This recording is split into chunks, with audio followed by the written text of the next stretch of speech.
Marvel Rivals might have changed gaming forever and how advertisers use gaming to market their products. If you don't know, there are ads in the new Marvel Rivals New York map for products like Disney Plus, Hot Topic, and Marvel Unlimited, which is the Marvel Comics online platform. And this can lead to a terrible precedent for future online games and the gaming industry as a whole.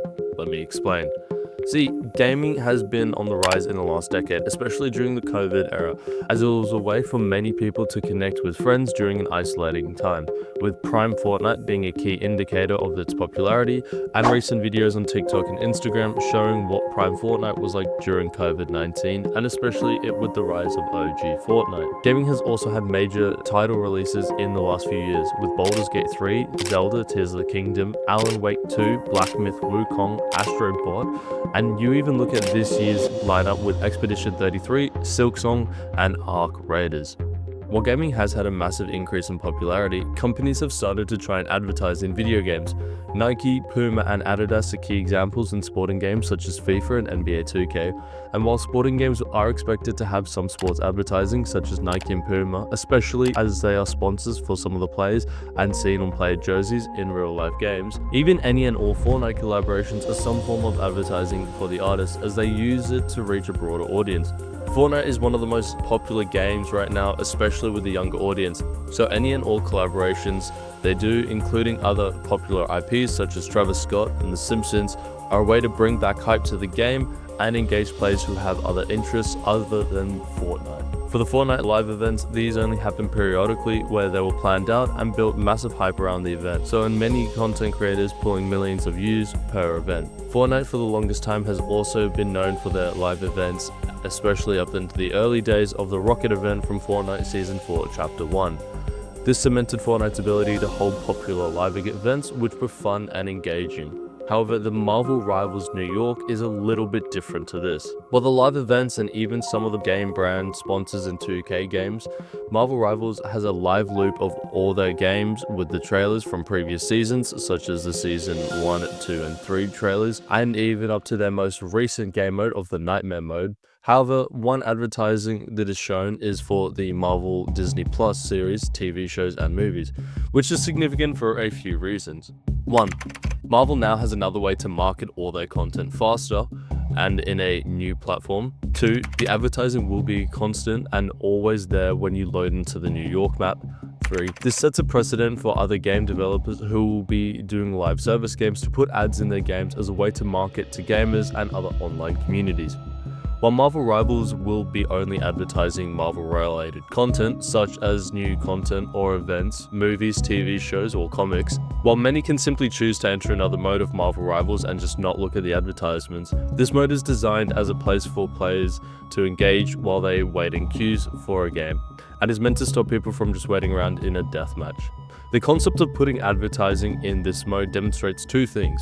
1. The devs are aware that if players aren't fighting, they'll be standing around and interacting with each other, and then they'll be able to look at the advertisement a lot better and take it in a lot faster. 2. This is the only mode where they can actually put in the advertisements, as it mimics what IRL New York Times Square looks like with all the billboards and electronic devices. But Marvel ads are not the only advertisements in the New York map. Other popular IPs such as Hot Topic is the only branded retail outlet which is in the new mode. Hot Topic's addition has caused some controversy on Reddit, with some debate about its existence in the game and why it is actually in the New York map. For those of you who don't know, Hot Topic is a retail outlet which has products centered around pop culture and other well-known brands. Hot Topic also stocks some Marvel Rivals dedicated products, including shirts, plushies, and other little trinkets. Marvel Inc. and NetEase would both be making a profit through these royalties from any product sold from Hot Topic, allowing them to generate more revenue to be funneled back into the game and other products that will be producing. While this isn't a bad idea, as it means that we can get great heroes including Gambit and Daredevil, I can see this becoming an issue in the near and distant future where advertisers will just start to market unrelated products in games which have no correlation in any capacity.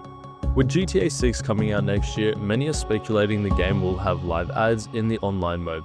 Similar to Need for Speed in 2008, the Need for Speed game had a political advertisement for Barack Obama's presidential campaign.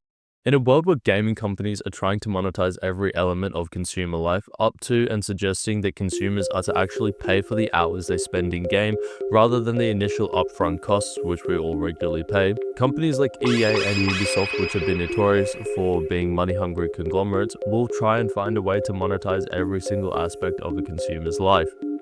While game developers have the right to generate revenue for the owners and shareholders, as pointed out by Milton Friedman, an American economist, through any means necessary, I do believe that there is a line that needs to be set in regards to what can be advertised in a game and to what extent when it comes to real-life products and services. By all means, make fictitious companies for the game, but when I'm trying to pull an awesome six-man Eye of Agamotto, I don't want to be seeing a "you should buy the new Pepsi flavor." I mention this because Xbox is now starting to include ads in their online stores and stated that they have started to test a ad-free support cloud access, meaning that we might ultimately need to pay for an ad-free gaming experience when it comes to cloud-based gaming. Netflix and Amazon Prime have already started talking about implementing ads in their lower tier services, forcing consumers to actually pay more for ad-less experience.